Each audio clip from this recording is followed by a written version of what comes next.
हालात दिखाओ। तुम अपनी वाइफ का वो लिया है, सास का पहचान पत्र?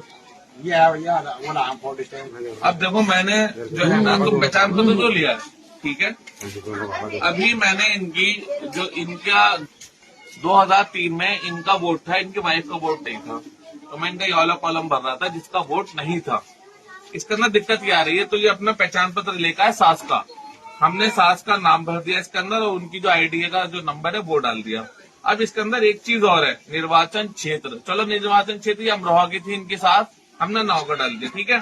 मगर एक चीज और है, भाग संख्या और क्रम संख्या। क्रम संख्या जो है इसके अंदर नहीं होती पहचान पत्र के अंदर। क्रम संख्या जो मिलेगी तो आपको वहां की उस एरिया की, उस मोहल्ले की एक ये वोटर लिस्ट के अंदर मेंबर से मिलो या वहां का जो क्षेत्र का जो जिम्मेदार होगा उससे मिलो, अगर उसके वो वोटर लिस्ट है, या नेट से डाउनलोड करो।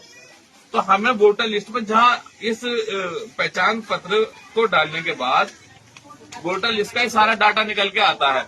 वोटर लिस्ट के अंदर ये भाग संख्या जो 63 लगी हुई है, तो भाग संख्या 63 यहाँ लग रहा है, भाग संख्या यहाँ आएगा जैसे, ठीक है। तो उनका जो जहां इनकी वाइफ थी वहां का भाग संख्या पड़ेगा यहाँ पर, जहां इनकी सास थी, सॉरी।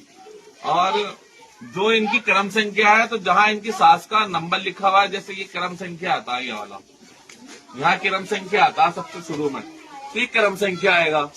भाग संख्या ये आ गई। निर्वाचन क्षेत्र चलिए अमरोहा इनका, तो ये अमरोहा आ गया, ठीक है। केवल पहचान पत्र से, पहचान पत्र में आईडी का नंबर होता है केवल पहचान पत्र का, और कुछ नहीं होता। हाउस नंबर से इनका वहां पर वोटर लिस्ट का सारा डाटा निकल के आ जाएगा। तो वोटर लिस्ट का डाटा निकालवा के लेके आए, बहुत लोग परेशान हो रहे हैं, कभी कुछ लेकर आ रहे हैं, कभी कुछ लेकर आ रहे हैं।